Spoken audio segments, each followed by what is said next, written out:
I'm probably the last F1 driver who's got to F1 having never done a kart race. Karun Chandhok. I am Karun Chandhok, former F1 driver, broadcaster, business consultant, been a lot of different plates in the motorsport world. Ever since I was a kid, I wanted to be a racing driver. Chandhok and Truling. And when I first pulled out of the pit lane, I followed Michael out of the pit lane. You know, the red helmet in the red Ferrari. It's like, I mean, this is surreal. We were involved in a crash in a car that was one of the most expensive cars on earth. Karun's had another moment. How'd you get away with not really annoying the drivers? Well, in 2011 was probably my lowest point. You know, I hated motorsport. I hated Formula One. I stopped watching Formula One for the first time in my life since I was a kid. And could you enjoy the fact that you'd done it, though? I think... Karun, with so many new people joining and watching Formula One every day, and it seems to have been that way for the last 3 years, no doubt all of the fans would have seen your face across the various different types of media that you currently present in. But there is so much to your story than what the fans just see today. So I really want to get into that today. But for someone that has done so much in their career, what I'd love to ask you is, in your own words, who are you and what do you do? I am Karun Chandhok, a former F1 driver. First and foremost, I guess, racing driver who got to compete at the highest level of our sport at places like Le Mans, as well as Formula E, so in all the 3 major world championships. But today I am a broadcaster, a business consultant, and spin a lot of different plates in the motorsport world. So welcome to my driveway. I've never done a podcast in a van before, so this is new.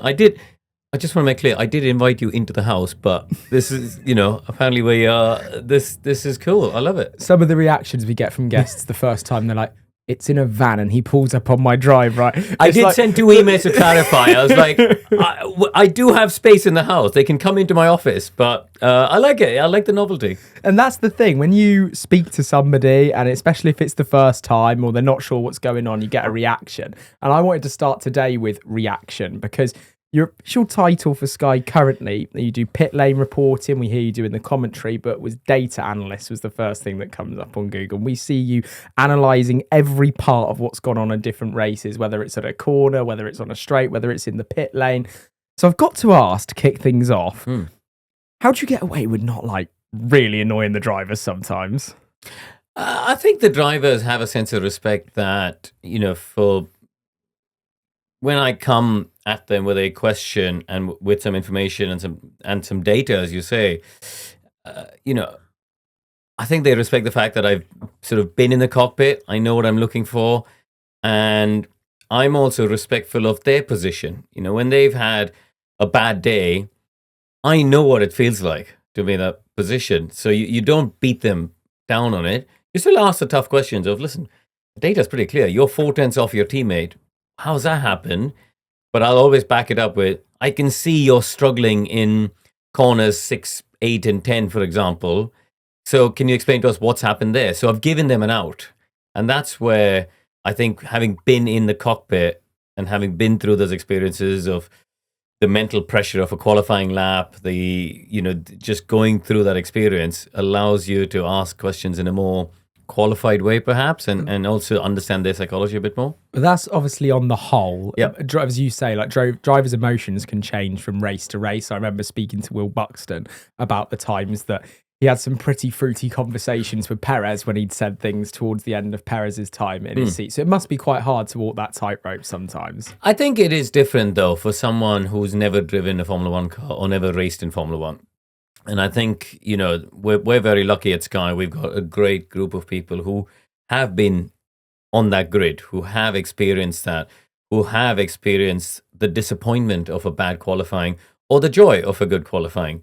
So, and I think drivers respond differently to people who have driven versus people who haven't. I know I did when I was driving, and on the other side of the fence, answering the questions. You know, you and it's probably unfair, and it is unfair to people like Will. You know, Will's a good friend of mine. I've known him for 20 odd years, and it is a bit unfair to them. But I think there is just a sort of unspoken layer of respect that exists between a driver and someone who has also driven in the past. What do you think a key moment was from your earliest years to put you there, though? To not only put you on the grid of Formula One, which is insane, but all the other things that you've done as well. The entrepreneurial side of things, the stuff you've done for Williams Heritage. You've been racing cars at Goodwood. There's so much that makes up you. But if you could pick one moment in your earliest years that had the most profound effect on that happening, what would it be? I think I would go back to early 2000 when I was 16 years old and I said to my parents I wanted to be a racing driver. And at that point, if they had said, no, it's not happening, that would have been the end. I wouldn't have gone down this path at all. So if you had to pick one point from my early days of childhood, that is it. But at that time, I was a big kid. I was 96 kilos. I was way too big to be a racing driver.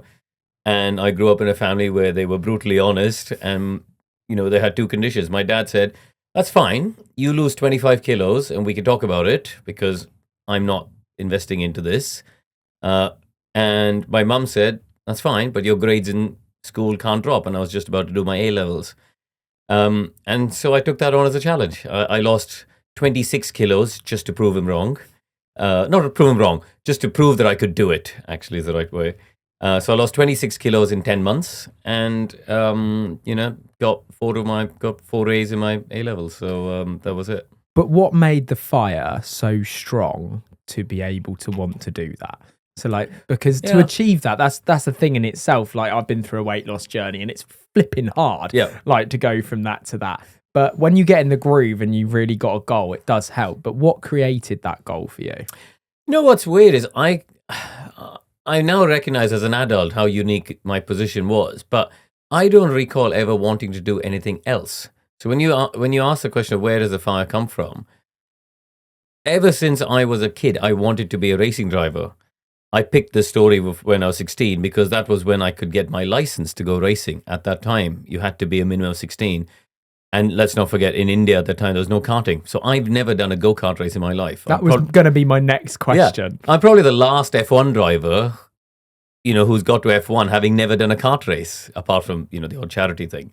So, but to go back to your question, I don't recall wanting to do anything else. I don't recall wanting to be a fireman or a doctor or a lawyer or an engineer or anything else or an astronaut. I wanted to be a racing driver. So the fire was burning from a very, very young age. My father was in the sport. He used to race and rally. My grandfather used to compete. My grandmother used to compete and do some races as well. So I grew up in that family. And as I said, the fire was lit very, very young. Hi, everyone. I'm Karun Chandhok. I've been in the van with Ben, and it's been a lot of fun. So you should subscribe to Road to Success and see more episodes with lots of fun guests. Which is quite niche, really, because I'd say on the whole, I wouldn't say that a Formula One fan would necessarily associate much motorsport with India. No. Well, there's 1.4 billion people and there are 2 Formula One drivers. So it's a pretty exclusive club. So where do you take the next steps then? Do you just have to go afield? Because obviously we had the F1 races in India for a period of time, but there's no longer currently on the grid. So where was your next major step from that moment at 16 when you really took a stride forward to get to that grid? So I did a year racing in the Indian National Championship and I won that. And then the next step was to race in something called Formula Asia at the time, which is today equivalent of Formula 4. So the first step internationally in terms of a single-seater championship. And I did that when I was 17 and won that championship. And then it was a case of, okay, the big leap now is to come to the UK. Because at the time, if you had to get to F1, you had to come and do Formula 3 in Europe. And really, the British Championship was the one to do at the time. British Formula 3, since I would say probably the late 70s until probably 2004, was the championship you had to do if you wanted to get to F1. And so that's when I made the move. And I moved to the UK on the 1st of February 2002, which was a complete shock to the system because it's about 2 very different places. Yeah, I mean, you've been to India, so you know. But, you know, I left a city of 11 million people near the beach, 35 degrees in the winter, and then landed, as I say, in February, where it's getting dark at 4 o'clock in the afternoon. It's pouring with rain. I have no idea, what I've let myself into, frankly. And I moved to a tiny town called Brackley of 11,000. So I went from 11 million to 11,000 in the middle of Northamptonshire. And did you choose Brackley for the motorsport culture that it already had? So I signed a contract with the team to race in Formula 3 in November, so pre-Christmas previous year. And that's where the team was based. It was a team called T-Sport. And I rocked up, and the team owner, Russell Ecott, who's became my second father, really, said to me, "Where are you living?" And I said, "Well, we're staying at a hotel at Terminal 4 at Heathrow. That's currently where we're living, as my dad was with me." And he said, "Well, best we go find you a house then." And so we went to the estate agents looking for a house. And I remember we went and saw about 3 or 4 houses, and I said to the estate agent, "Is this the suburbs of the town? Where's the sort of center of the city?" And the guy just looked at me completely confused. And I said, "Well, I don't understand. Like, where's the stuff? And where's the city?" And he said, "Oh, we've done 3 laps of the town." And I suddenly realized, that's when it dawned on me, okay, this is a bit different to Madras. But in the end, I loved it. I stayed in Brackley for 13 years. And I lived there because that's where Russell's team, T-Sport, were. And then I became friends with people in the town. I started working at Silverstone at the race school. I was, started just getting to know people, as you say, in Motorsport Valley. And it then became a logical place to live. If you have a car on finance, I'm about to save you thousands of pounds with a simple refinance through Lilly and Stanley. I have recently done exactly the same with this very van. See, when I took the agreement out a couple of years ago, interest rates were high and I went to a main dealer. I told them what my budget was for the monthly payment, and because we got within that, I never questioned it. However, it was at 11% APR, and some people have paid as high as 13% APR. What have you just said? We're paying 13.1% for my girlfriend's golf. Literally, Toby is editing this video, and as he's editing it, the placement to go to the podcast, you just said that the golf that your girlfriend has just bought is at 13.1%, 13.1% APR. and you are literally going to call Lilly and Stanley Yeah. once you finished editing this. See, that's how you save. You can refinance a vehicle at any point in his agreement. It doesn't matter if it's 2 days in, 2 months in, or 2 years into the agreement. Now those base rates have dropped. If you go private to someone like Lilly and Stanley, they will find you the best possible rate. So half the time you can make a saving just by picking up the phone and asking the question if you could refinance and save money. I've been so amazed at how quickly and easily we did that for this very van. I'm currently doing it for my McLaren 600 LT and my fleet of vans within my business at Gertwings too. So if you're interested in saving money, going on holiday with it, or doing whatever else, then click the link in the description below. I've also left it as the pinned comment too, to go and save yourself some money. And you could do this in as little as 48 hours. Thank me later. When did you get really confident that you were really good? Because if you won 2 championships in India, there's a sense of not cockiness, the wrong word, but confidence starting to build.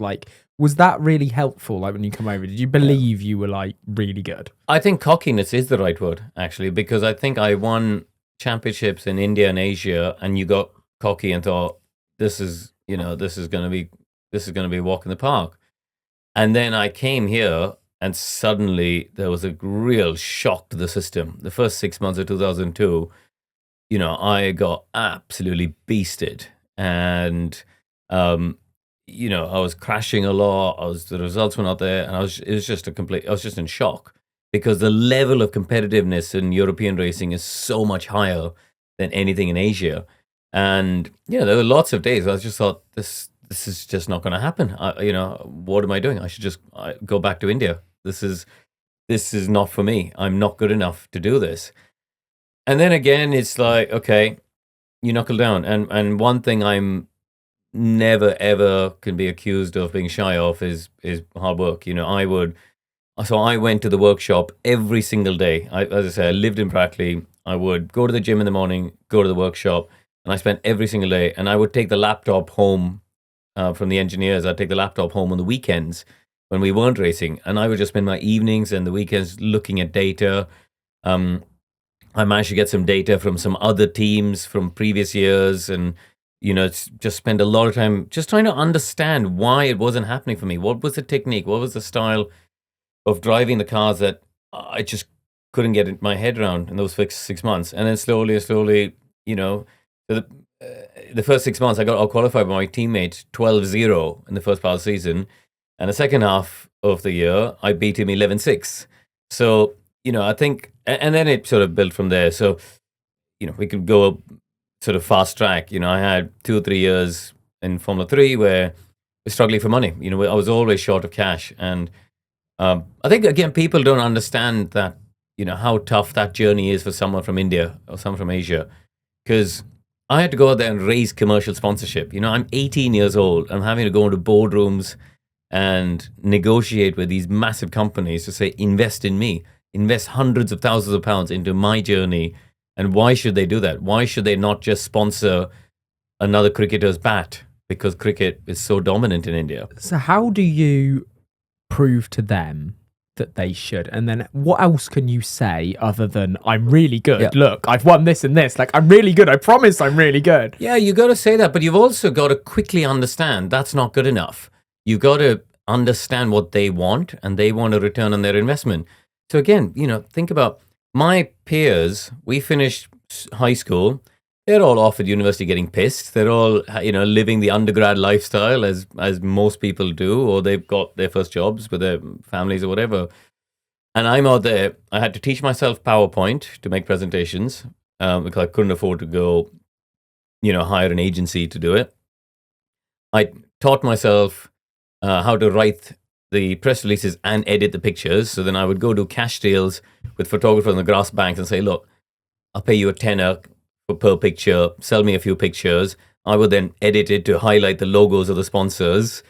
And then I would come back from the races on Sunday evening, and you're knackered, right? You've done a double header race weekend. There used to be 2 races per weekend in Formula 3.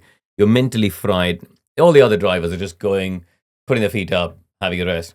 I'm coming back and writing the press release, editing the pictures, firing it all off by midnight UK time, so they get to the Indian press first thing on Monday, and then they can start running them in the papers and things like that. So, as I said, I recognize I had to put in that work, otherwise I was not going to get people to invest in my journey. I had a sponsor called JK Tires, who were very, very supportive. They were my main sponsor.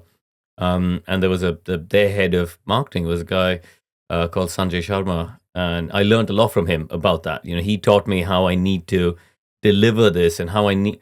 He would send me in 12 days to 8 different cities doing press conferences, and just learning how to communicate with the press and how to talk to the press, and hold the room of 200 journalists asking me all the first question would always be, yeah, you're doing F3, that's great. When are you going to be in Formula 1? When are you going to be in Formula 1? And you'd have to learn how to manage that whole thing. So does that get to a point where you just go, yeah, but you can't. You can't afford to have a meltdown, because that's the end then, right? You're there representing these brands, and you're trying to get them coverage in the press. So you're there having to sell the dream. And it was tricky at that time, because the knowledge of motorsport was also at a much lower level. I remember going to press conferences. There's a city called Ahmedabad, which comes to mind. I remember I did this event at a go-kart track, and we did this karting day with the media. And the journalist from the Times of India, which was the biggest newspaper, still is the biggest newspaper in the country, said to me, so explain to me the difference between this and Formula 1. And, that was a level of knowledge of some of the journalists. We had some very good, knowledgeable journalists, of course. But broadly, there was a very low level of knowledge. And so you're going out there to sell the sport, sell yourself, deliver a return on investment, and guess what? Develop yourself as a racing driver. Now, those first 3 things, I can guarantee most European drivers didn't have to do. And that's the difference. But I think that's what made me who I am today. Did you ever sit in one of those board meetings and tell someone you were going to make it to Formula 1 but not believe you were going to, when times were getting pressured? Yeah, I think so. You have to keep selling the dream. But I had doubt, I would call it insomnia season every winter because I didn't know whether I'd get the money to go racing the next year. I remember in 2005, 2004 and 5 were particularly terrible years for me. I had no money.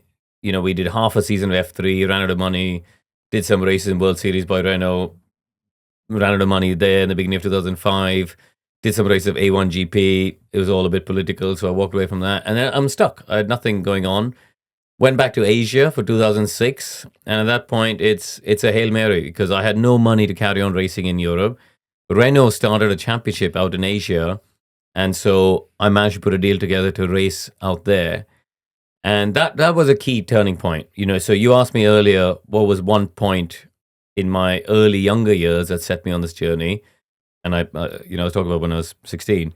The next point I would say was the end of 2006 when I won the Asian Renault Championship. But again, I had no money to carry on. And what age would you have been then? 2006, I would have been 22 that stage. So then it's done. Like at that point, there's no racing in my future. I spoke to a friend of mine who runs a Formula 3 team. I said, can I get a job as a team manager? Because I wanted to work in motorsport still.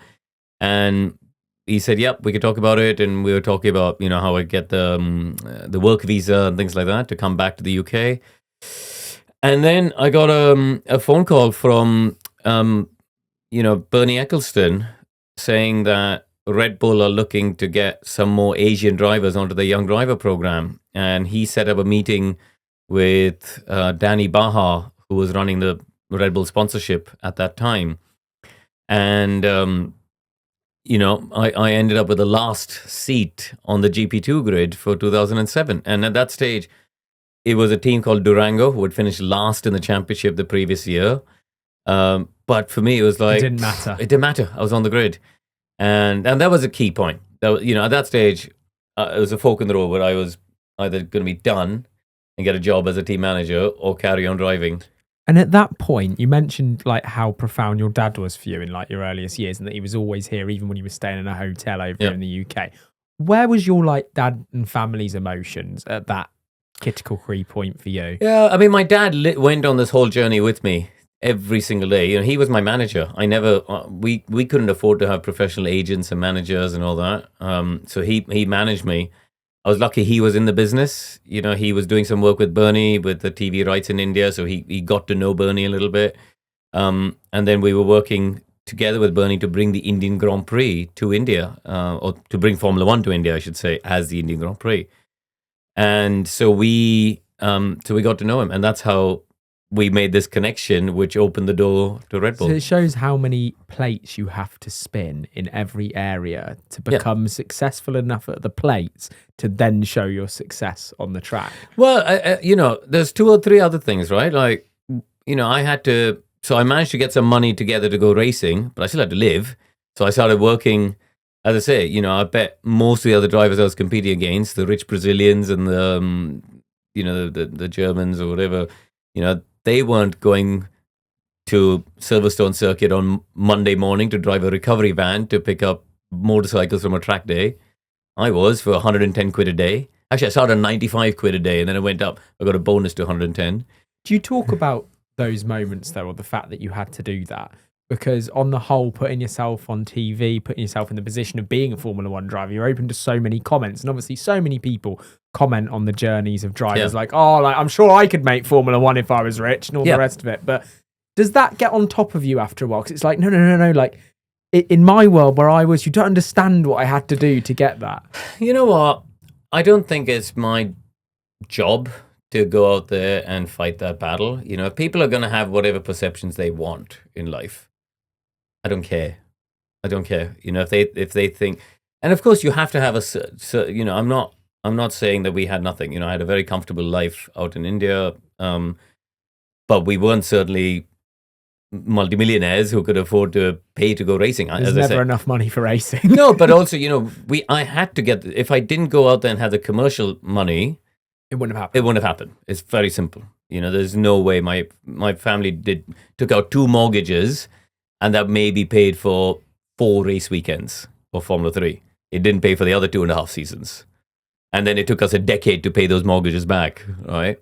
The commitment that people make is so incredible, but it also shows how people can get on board with something, especially with people that they love, but when they believe they've got so much talent. Yeah. So we need to talk about the talent. We need to talk about the first parts of being on track and developing a driving style. And the reason I wanted to go into this a little bit is because you did pick up on the fact that you could have been a little bit cocky as well when you're younger. You also come from India, which I wouldn't say the roads are the most, what's the word? Organised of places is probably the best word. So the differences between developing a driving style on road and on road over there would be completely different. How would you describe your earliest years driving style in Formula 3, Formula 2, and then Formula 1? I think Fruity. I think you go on a journey as well. I started off without thinking about it, just driving, whatever came naturally, and I just did it. And then I think when I came to this country and my confidence took a massive knock for the first couple of years of racing here, I became quite conservative in my way that I drove. I didn't like an edgy car. I hated a car that oversteered because I was always scared I was going to shunt. And it took me a long time. Probably took me that year of going back to Asia to just come out of the pressure cooker of European racing, have a year of relaxing, getting my mind, at a point where I was just free. I could just drive. I was winning races. I was driving and not having to overthink it, not feeling nervous that I was going to shunt. And actually, then I came back into GP2 as a better driver.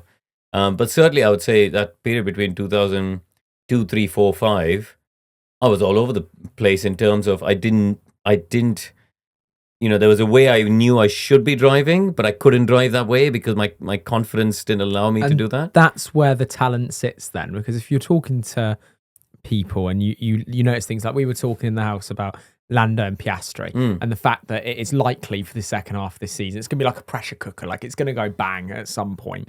And I probably imagine they'll start to make more mistakes because they're under that pressure. Do you think the talent lies in the freedom of the mind? Like the more relaxed the mind is, the more you're locked into the zone, the more you unlock your talent? I think that is true, but also I think you have to recognize that racing drivers are human beings like any other athlete, right? You think of tennis players. I always think tennis is the ultimate psychological war, one-on-one. You look at the Wimbledon final, you have two men or two women across the net. There's nobody can help them. There's no teams. There's nothing there. And if they've got to the Wimbledon final, they're equally talented. Then it becomes a psychological war of how can you play every single shot perfectly to execute the match. I think motor racing is no different. Especially if there's teammates, it's about getting every braking point right, every turning point right, feeling every movement of the car exactly as you should. You have to be obsessed with perfection. You have to be at that heightened level of focus. I think I went on a journey of trying to figure out what sort of a driver I wanted to be. And I think now if I reflect back, I probably was a driver who made maybe too many mistakes at key points. I think there was certain times where I put too much pressure on myself to execute a result and made mistakes. But some of it comes from all of these. I thought too much about the outside factors. About. Would you drive for sponsors? Yeah. Would you drive in a certain way to also keep the sponsors happy? No, I think it's not that. It's that I felt the pressure of if I wasn't delivering results, the sponsors won't invest in me.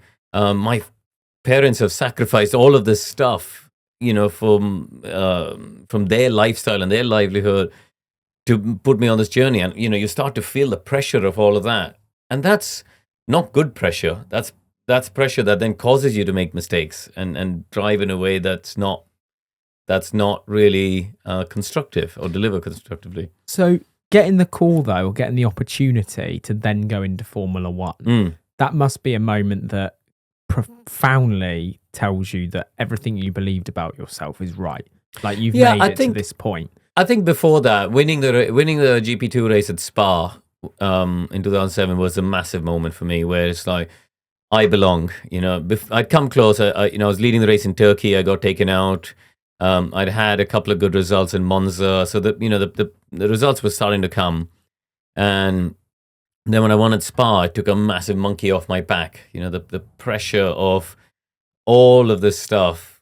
You're not good enough to keep competing in Europe. You're not good enough to fight with the best emerging young talents outside of Formula One. All that went away.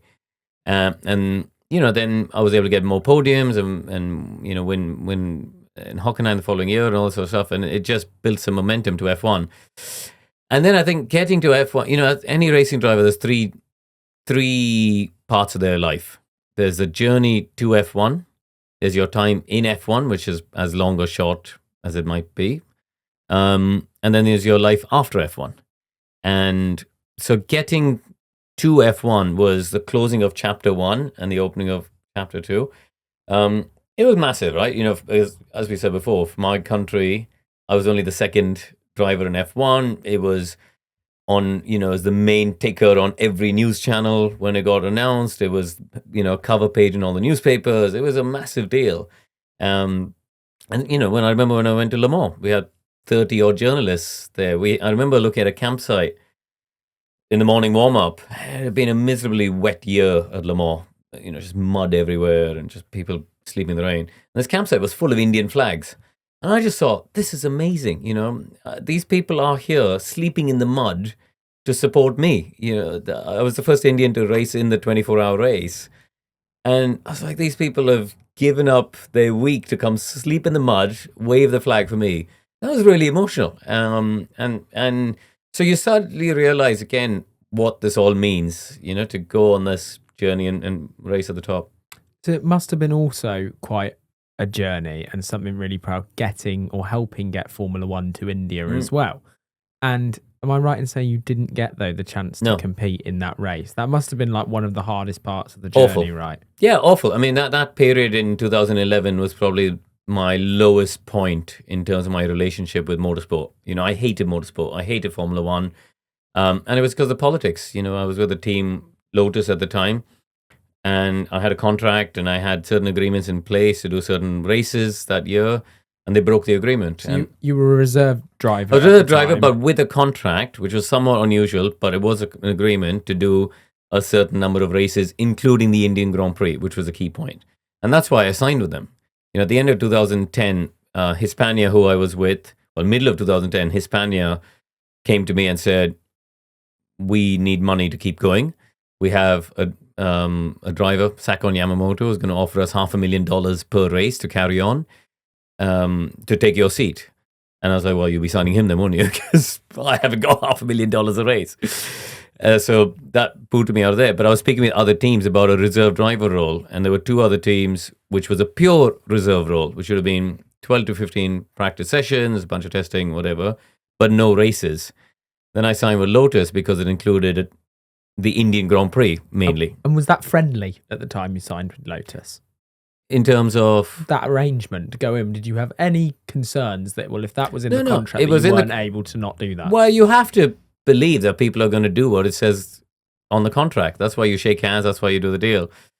But as soon as I got to the first test in Valencia, I flew in with Tony Fernandez, the team owner. I suddenly smelt the atmosphere was not good. There was a lot of internal politics within that whole team, and I don't want to get into it, but it had all the politics of a big team, but was a small startup team in their second season. And then obviously I didn't get to do the Indian GP, and that just annoyed me. I was just annoyed with Formula One. 2 seasons in a row where deals have been broken, politics have got in the way, being booted out of a seat. I wasn't driving particularly well because I didn't feel welcome at that team. And that's not everybody, right? There were great people in that team, some of who are friends of mine today. But broadly, I didn't feel welcome at that team. And so the whole thing was just messy. And I just thought, I'm done with motorsport. I hate it. I stopped watching Formula One for the first time in my life since I was a kid. I just didn't want to know anything about it. And then I discovered sports car racing in 2012. And it was actually, I went to do that 2011 time. I hated being in the pits at Lotus. So Crofty and Anthony Davidson were doing Radio 5 Live and said to me, why don't you come and do some commentary with us in the comms box? So I did. I started doing a bit of commentary with them, and it was quite good fun. And just on that though, like shrug your shoulders as you say that. I think there are some commentators, like whether it's from boxing or whether it's from snooker or whether it's from cricket, that will always go down as being like one of the best voices in their field for just decades. And to me, Crofty is one of those people. Like, do you just hop in a commentary box and crack on? Can you just do that from being a driver and developing those skills? Or is that quite a hard thing to like do for the first time? Well, that wasn't my first time. So I had been commentating, as I was saying before, I had to earn a living. So I was commentating since 2004. I was 20 years old and I did the Chinese Grand Prix for Star Sports in Asia.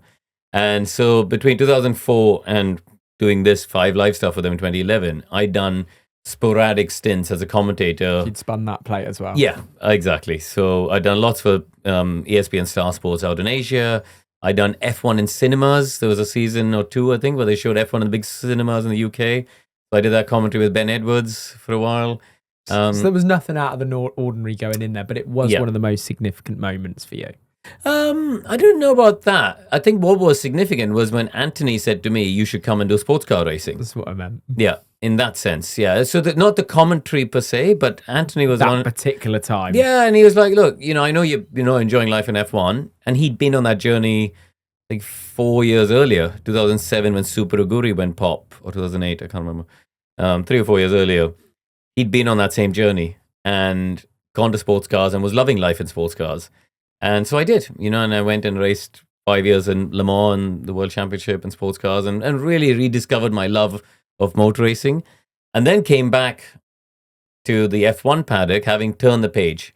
That acceptance is really important, to accept, right, that dream is now over. I'm not going to be a Formula 1 driver anymore. It's done. So it took probably till middle of 2013 to accept that.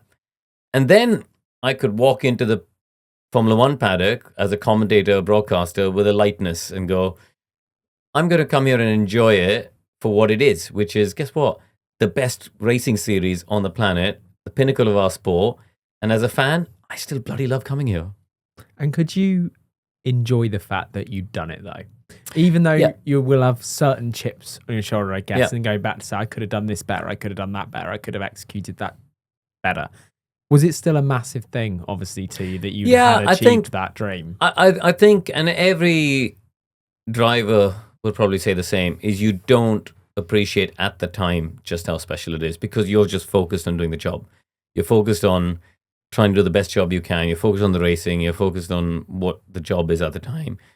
There were a couple of moments, as I said, like a Le Mans, seeing the campsite. That was the moment where I sort of pause and reflect and go, wow, this is cool.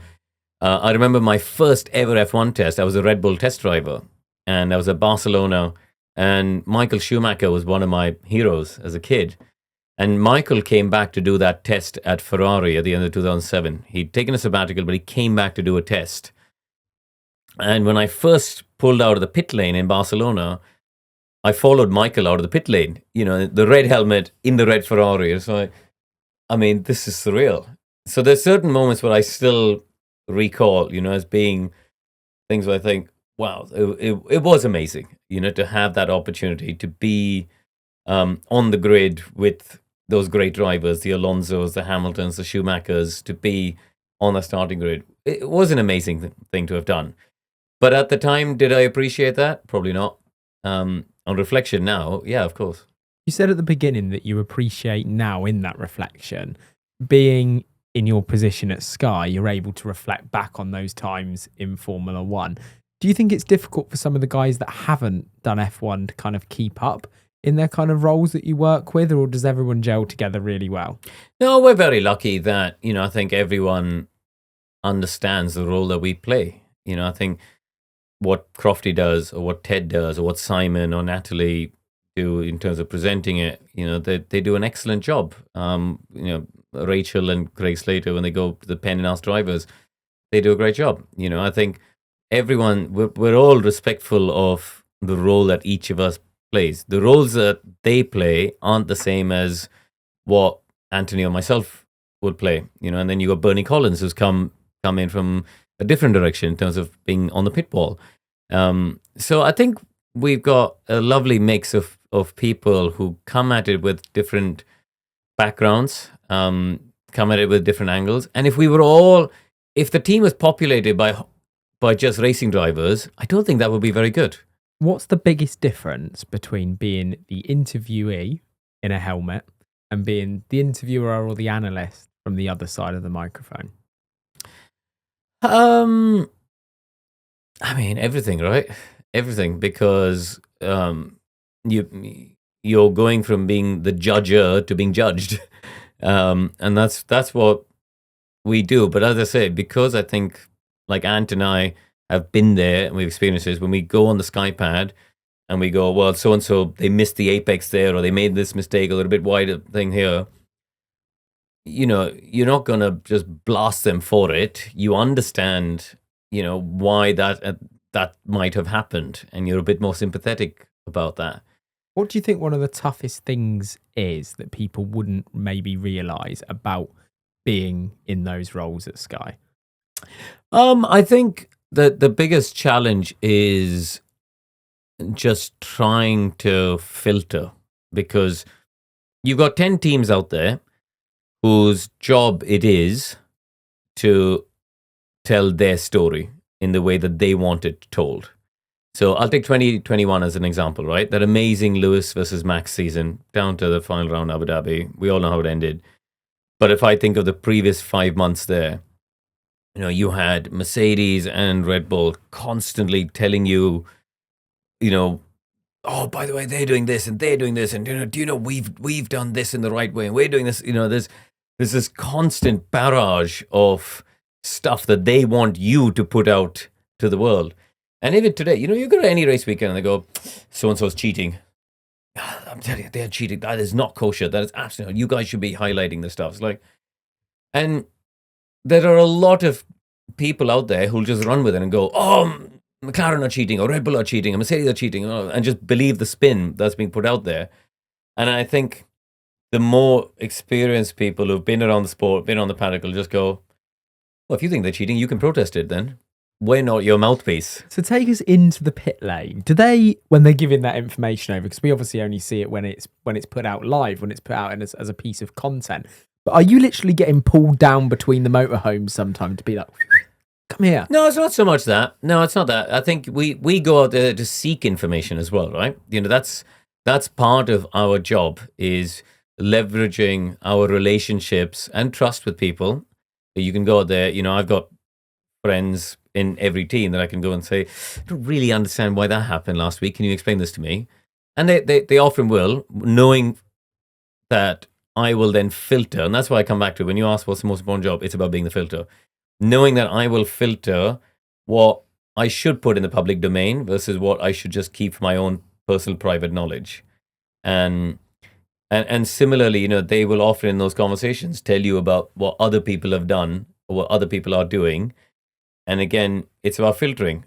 If somebody at Red Bull has told me about something happening at Mercedes or Ferrari or vice versa, I'm not going to go to that person and say, oh, by the way, Red Bull have said you're doing this, right? That's the relationships and the trust that you build.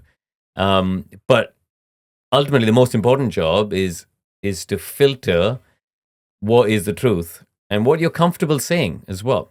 Because I think the other thing is, I kind of have a simple rule of, I won't say anything on a broadcast that I'm not prepared to say to somebody's face. And quite often we will, pretty much every weekend, we'll upset somebody, because you will criticize a strategy, you will criticize a driving mistake, you will criticize a team decision, you'll criticize something that somebody has done, which will upset somebody in the paddock. And your phone will light up and there'll be a text or there'll be a call saying, oi, that's not right. Why have you said this? Blah, blah, blah, et cetera, et cetera. And you have to be prepared to go have that conversation with someone. And I think the good teams like McLaren, like Mercedes, their communications teams, for example, they're really good about that. They will challenge you and say, I think it's a bit unfair you saying that. Come and have a coffee and let's talk about it. And you can go and have this debate and you can agree to disagree. And there are other teams, who I won't name, where they will just go, no, absolutely not. We're going to boycott you for et cetera, et cetera. Which is what happened to Ted, for example, for a No, while. I don't want to go into it. I mean, actually, I think, I can't remember. But it kind of shows, my point with that is it kind of shows that occasionally it can be really difficult to manage Yeah, those but to relationships. be honest- You say one thing that dips it over the edge. But to be honest, a Red Bull, so you just mentioned the thing. So Christian was somebody who, I remember Brazil last year, he got upset with something that Crofty and I said in the commentary box. And actually, we went to see Christian, and Christian came to the Skypad. It was about Verstappen not getting the last lap and getting the timing and strategy wrong. And he came to the Skypad, and we actually talked it through, and we went through it all and all the rest of it. And he was actually really good about it. So that's what I say. It's not Red Bull, that, just to make it clear. Yeah, no. So that's what I mean. I think, but that doesn't happen overnight. You have to build that relationship with the people within the paddock over time, and that trust of being a broadcaster, and knowing that they can trust you to give you the bits of information you need to do your job well. I think that comes over time. Part of everyone's story, occasionally when they end up on this podcast, is also writing. Like everyone that loves to talk also loves to write, and writing's also becoming part of one of your chapters. So tell us why you decided to write a book. So I enjoy writing. I've been a columnist for various people over the years. I currently write for the Intercooler and Motorsport magazine. But last year I was watching the Austrian Grand Prix at home with my kids. And I put a tweet out about tires, and somebody replied to me saying, this is why this sport, is too difficult for kids to understand. It's just way too complicated. I don't normally engage with people, especially negative stuff, but I actually replied to this guy and said, well, I'm watching with my 5-year-old and he fully understands the tire strategies going on here. But it made me think that my kids have got the benefit of a dad who's involved in the sport, can answer a lot of their questions, and can watch the race and explain things to them. There must be a lot of other kids out there who like Formula One, but don't necessarily have that benefit. So I decided to write a kid's book. There's lots of people out there who write this is my journey, this is my life type books. That's not for me. I decided to do something different. And I thought, what I want to do is inspire the next generation of F1 fans like my kids. And so it's designed for kids from, sort of 6, 7 up to early preteen, maybe 13, 14-year-olds. And it's got everything from how the cars are built, who the great drivers of today and the past are. We have an amazing history in the sport. And I think we should explain that to kids. And I realize now when you go to a lot of races, the kids don't know who Michael Schumacher was. They don't know who Ayrton Senna is, or Alain Prost. And I think it's really important to explain that to people, how a racetrack's built, how the pit stops happen, all that sort of stuff. And I really wanted to try and just bring a little bit of knowledge to the kids. And I also threw in a chapter with some of my favorite stories from the past, Spygate, the Braun GP story, just some bits that I think the kids will enjoy. Was it harder to actually write that than you anticipated it to be? Yeah, the actual writing on the first draft wasn't hard. I had 72 flights last year and I bashed it out across all the flights. But then I suddenly realized that a lot of what I've written in the past and was writing in this book was aimed at adults. And with kids, it's not about dumbing it down, but it's about simplifying the language. So actually I found the rewriting and the sort of second draft and the third draft quite hard, because I had to find a way to simplify what is probably the most complicated sport on the planet, and try and make it understandable for kids. But I was able to use my 6-year-old, well, he was 5 now, 6-year-old, as a bit of a test bench, and I go, here, read this chapter. Do you understand what I'm saying here? Which was helpful. So he's going to learn quickly then, if there's a part in there about the business side, to get commission from those book sales. Yeah, maybe. Well, there's a chapter of Bernie Ecclestone. So, but what is lovely is the book it's been well received by kids. I think, and kids within the sport. I've had various team bosses and engineers and people from within the sport who've sent me pictures of their kids reading the book and saying, "Hey, well done for writing it, because the kids are really learning a lot." So that's And nice. where can people get that? It's everywhere. It's on Amazon. It's in Waterstones. It's online. It's now selling in 10 different countries. Well, I'll make sure to put some links to that into the description, guys. So just as a little pause, if you want to check any of those out and get it ordered before the end of this podcast, you can do that here. Now, I've got to ask you this question because you stay so logical and precise when you're presenting, and there's all of those races to go to over the course of a season as well, to attend and present and stay on it. But you still make time to do some racing behind that too. And many of those laps have been joyous and successful and brilliant to watch. But there was one incident that I'd just like to talk to you about, because I can't believe I'm saying the sentence, you potentially were involved in a crash in a car that was one of the most expensive cars on earth. Like, that is an insane thing. Oh, the to Revival. say. Yeah, the 250 GTO at Revival. Like, I've got to ask you, what's it like to, in the moment, have an incident in a car that's worth that amount of money? It was just a surprise. I was coming out of, the double right, the double right hander, and I was accelerating on second gear, put it in third, and then I just felt this tightening of the engine. I thought, oh, that's a bit odd. It just sort of lose power, and then it just locked up. The rear seized. And clearly the engine just ceased. It just completely, and then dropped the hot oil onto the hot exhaust. Guess what? Bang. It makes a big fire.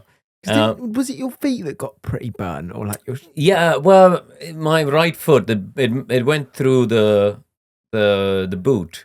The heat just coming through. It melted the sole of my right foot. I've actually still got the shoe in the garage here next door.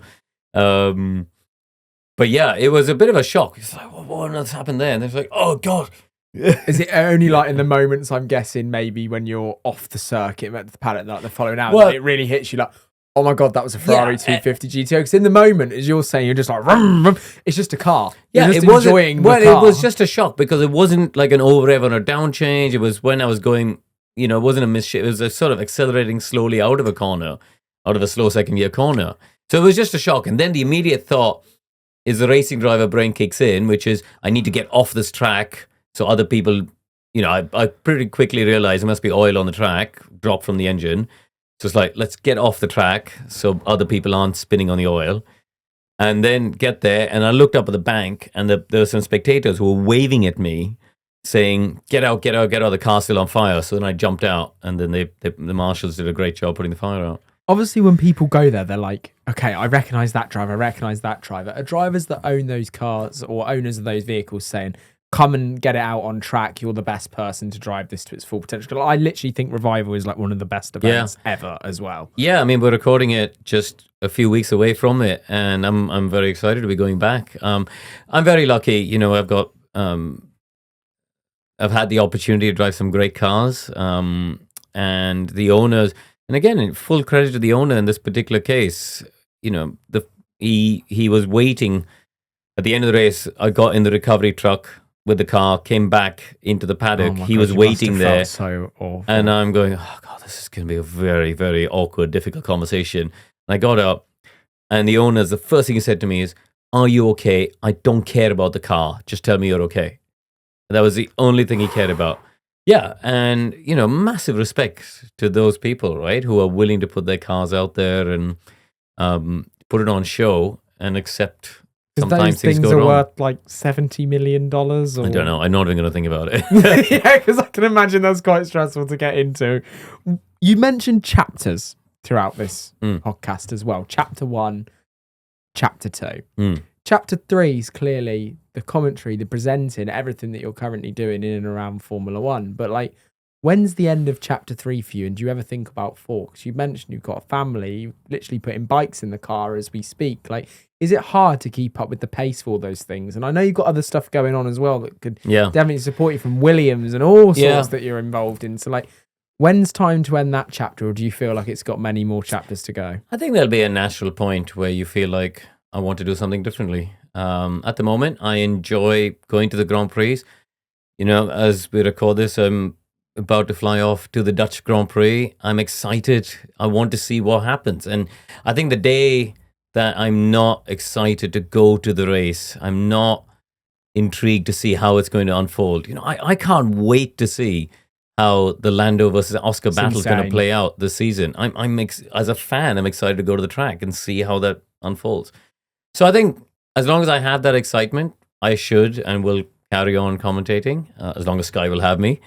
At the moment, I'm enjoying the work I do with Motorsport UK and with Silverstone and the BRDC. I sit on the board of both of those organizations, and that's helping to develop the sport, grow the sport, make the sport better in this country. And there's lots of programs and initiatives around that. And keep things ticking over at Heritage at Williams. Yeah, and my most, shall I say, the one where I always come away from a day feeling, God, I'm a lucky bastard. Can I swear? I don't know. Yeah. Okay. We've done enough minutes now, it's fine. Is when I do the Williams Heritage Days. I've been test driver and part of the Williams Heritage team now since 2016, so nearly a decade, and I get to test drive some of the greatest Formula One cars ever built, and it's been brilliant. It's been absolutely brilliant. When we go back for a minute to where we currently are with Formula One, because as a fan, it always seems like the bar does keep going up. Like we think, we can't have another season that's as exciting as 2020. And at the minute, this battle between Lando and Oscar is incredible to see a British team, see McLaren right up there doing that stuff. What mindset will those two drivers be in right now going into that first race? Do you think it's the first race back from the summer where there's going to be like bang because they've had so much time to like build up in their brains about it? No, I don't think so. I think, look, they're both very smart characters, and they recognize the championship's not going to be decided in Zandvoort. The championship will be decided in Abu Dhabi. And they've just got to be smart about the way that they play that game between now and the end of the season. The pressure now, I think, will be different. If you think of the last time they had a long break to just sit down, breathe and think about it, was the start of the season. The start of the season, Max Verstappen could have been in play. Lewis Hamilton and a Ferrari and Charles Leclerc could have been in play. We had no idea who was going to be in the championship fight. Now we do. Now we know it is a head-to-head between these two McLaren drivers. So this would have given them a chance to just refocus, rethink how they're going to approach, because it's an open book. McLaren do an excellent job of parity. They give both drivers equal opportunities, almost sometimes to the team's detriment. But they do. They're trying to be really fair and equal, and you have to respect them a lot for that. They give them the updates at the same time, the upgrades at the same time. They give them, in terms of how they do the strategies, there'll always be one driver who'll get a better strategy, but they do their best to try and equalize it or, just try and make it work. And it's producing great racing. But now these drivers will have to focus on, the fact that they've got all the information. Lando knows everything about Oscar and vice versa, how he drives, where his strengths are, where his weaknesses are.